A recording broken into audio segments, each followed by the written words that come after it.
Hi, this is Historical Novels Are Us, and we're here today to talk to Paula Scott and talk to her about her California Rising series. This is the last book in the series, Chasing the Wind. And Paula, the period of the Californios, where California was a district of Mexico and independent from Spain, that was a pretty brief period, actually, only about 1821 to 1846. Your first book, Until the Day Breaks, opens in 1846. What drew you to this piece of history to start with? And what sort of research did you have to do for it? Well, I am a fifth-generation Californian, and I developed a love for California history around the fourth grade when we studied the missions, and I just found it so interesting. And my dad was very proud of California history and had California history books. And the first book that really captured my attention when I was a young girl was this book. It's the Time Life book.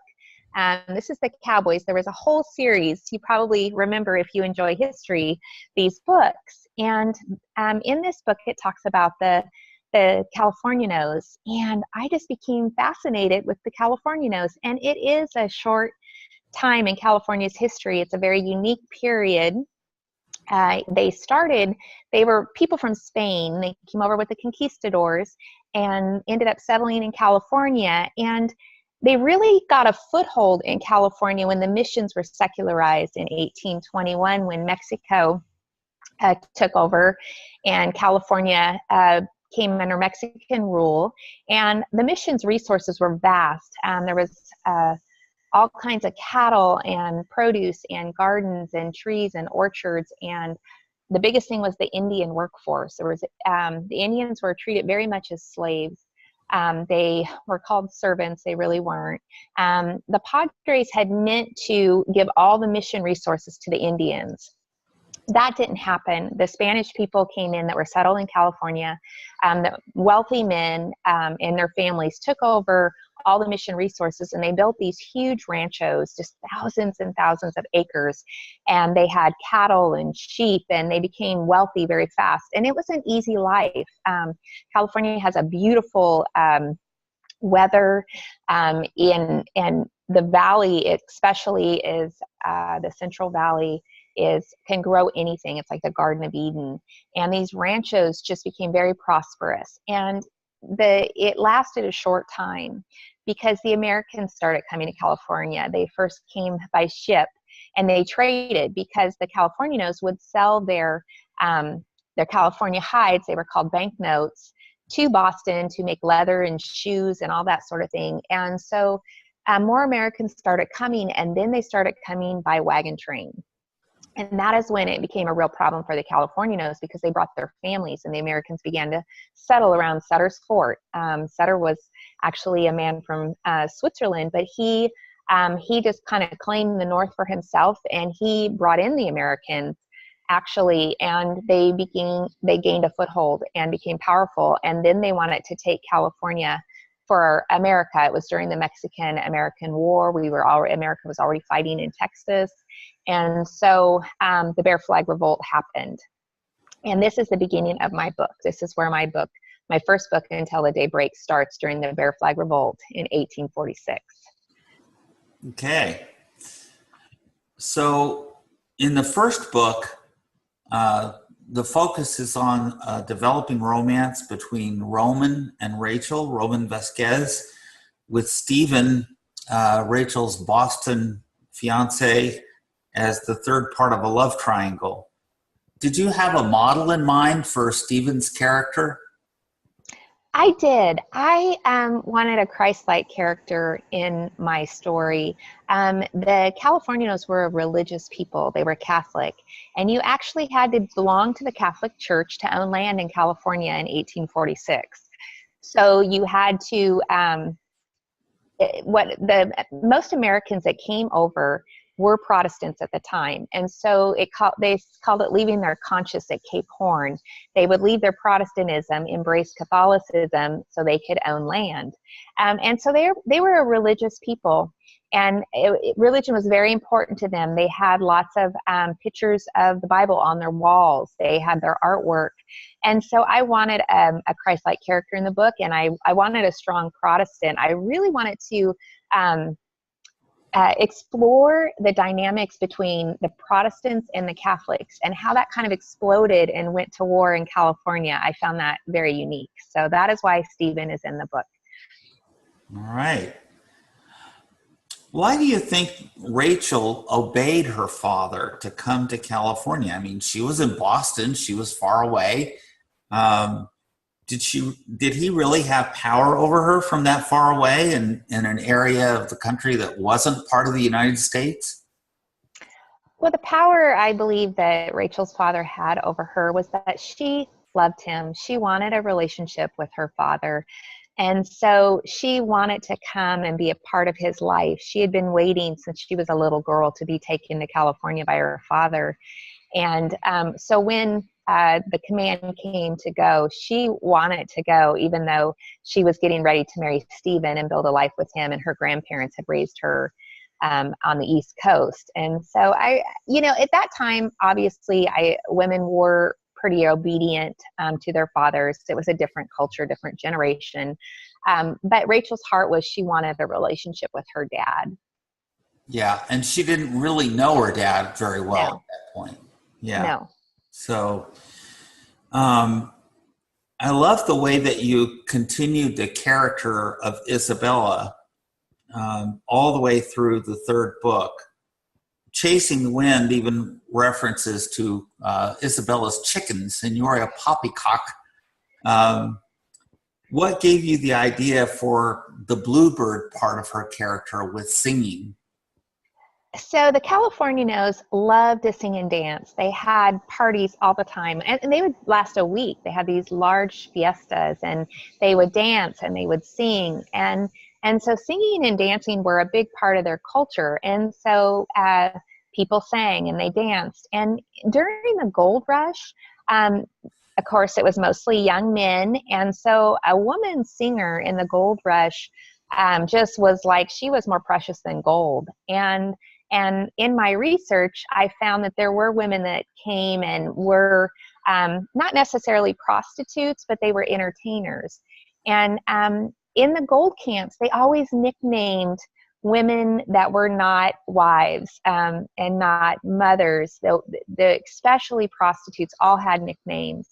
And because of Isabella's Indian blood, of course, she was not seen as a respectable wife material. She would be seen as a prostitute or somebody to, entertain them. And so that's how I came up with the idea of her becoming the bluebird. Okay. In Chasing the Wind, it seems like that Peter and Paul were sort of light and dark sides of the same person, that were both attracted to the same women, and maybe for that reason. Is that how you saw the characters? I actually saw the characters as brothers. I have 5 boys. And so my brothers, my boys interact as brothers all the time. I love the relationship of brothers, and I have quite a bit of experience raising 5 boys. And they often want the same thing. And so I can imagine brothers wanting the same woman, and that rivalry that develops. And so that is why. And Peter and Paul are a lot alike in the sense of they are like many young men of the time, chasing fortune.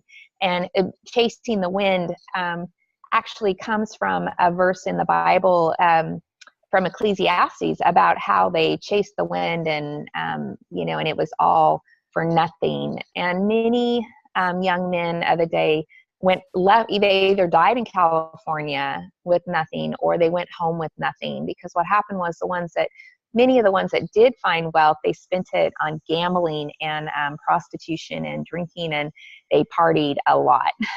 And so this is where Chasing the Wind comes from. Kind of like some young men going off to college today. Yes, very much so. So as the first book ends, it seems like that Maria is still very much against Dominic, the ship captain, because of his fight with her brother. How did you develop the circumstances for her to forgive him without giving away too many spoilers here? And in The Far Side of the Sea, the second book, she gets to do her dream of travel, but it doesn't all work out the way she expects. Can you talk a little bit about that? Yeah, so Maria was a fun character to write because she's her own worst enemy. And I think we can all relate to that. And she's very proud. She's a proud breed. The California knows we're very proud people. And her pride really gets her. So she does have a very hard time forgiving Dominic. And of course, he chooses another woman over her, which she is not used to being second to anybody. And so it's a long process for her to forgive him. And I don't want to give away the story, but I did. One of the things in my research I uncovered was many of the Californianos, they wanted to return to Spain. They wanted to, see their homeland, and they wanted to cross the ocean. And the ship captains were like movie stars to the Californianos. These, and so to get on a ship with a ship captain, maybe today would be like, I don't know, meeting a movie star. And so that is why the idea of Far Side of the Sea came about. Cool. Okay. Well, through all of your books, a recurring theme is God's guidance in the lives of the characters. Though like Peter, in your third book, they don't always listen at first. It's almost like God is an unseen character in the background that's guiding and watching. How did you see that affecting the narrative? Well, I believe God plays a major part in history. I do believe in God, and I believe that people are very affected by the spiritual realm and very affected by God and the devil. And the Californianos had a big belief in not only Jesus, but the devil. They were very spiritual people. And in fact, they were a superstitious people. They believed in curses and all these spiritual things. And I'm very interested in the spiritual realm. I believe it's all around us. And I did want to highlight that my characters, just like us as people, have these God moments where we go, that was supernatural. What just happened was a God thing. And so my characters are very affected by the spiritual realm and very affected by God. And I wanted to write about that. And I think I believe it's a part of our history and plays a big part in the narrative of our lives. And so it does in my characters' lives as well. Great. Okay. How do you see, from a historical and moral standpoint, the Spanish invasion of the Indians and the American invasion of the Californios? So interestingly enough, when the Spanish came to California, it was pretty devastating for the Indians. But the Spaniards, they wanted to use the Indians. They wanted to incorporate them into their world, especially the Padres. Many of the Padres did have, they were doing it for God, God and country. And they wanted to save the people, and they wanted to, kind of make them, I guess, into their culture, their Spanish culture. And it was hard on the Indians, but the Indians did okay.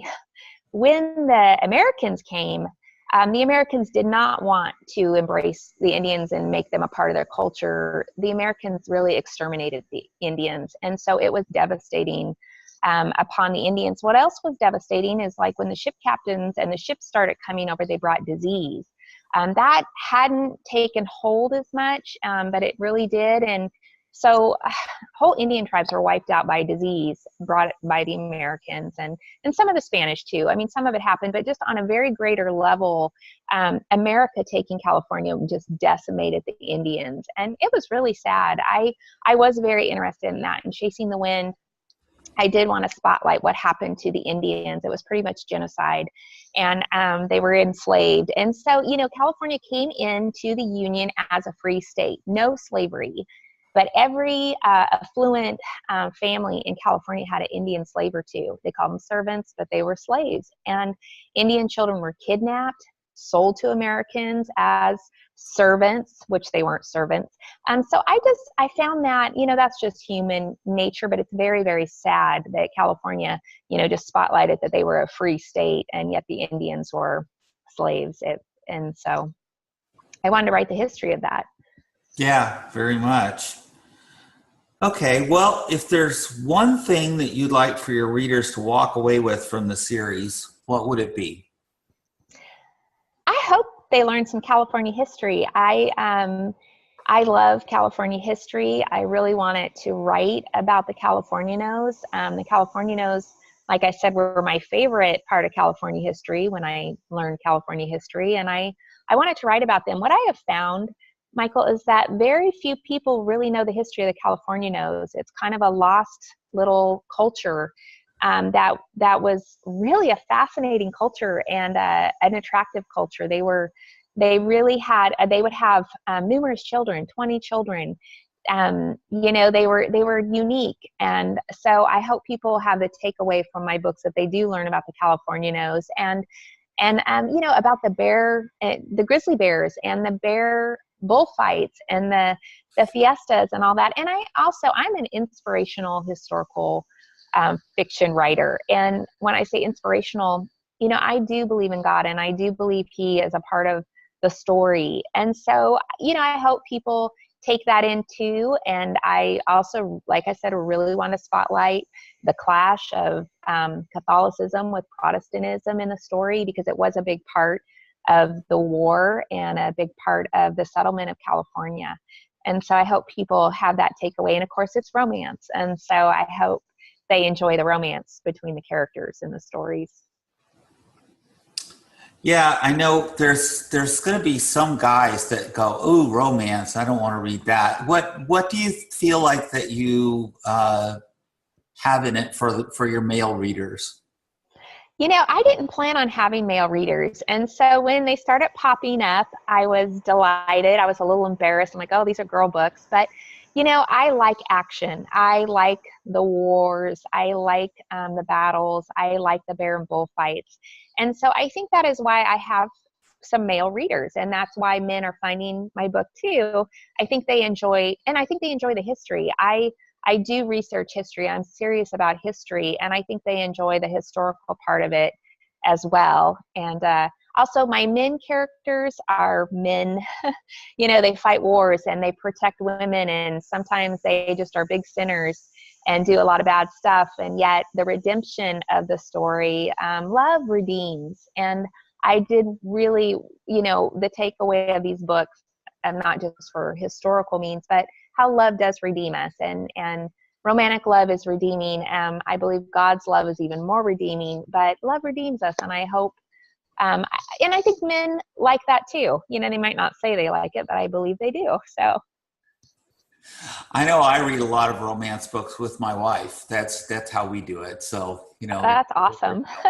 So, all right. Well, thank you so much, Paula, for taking time to spend with us. This is Historical Novels Are Us, and Paula Scott with California Rising. Thank you so much.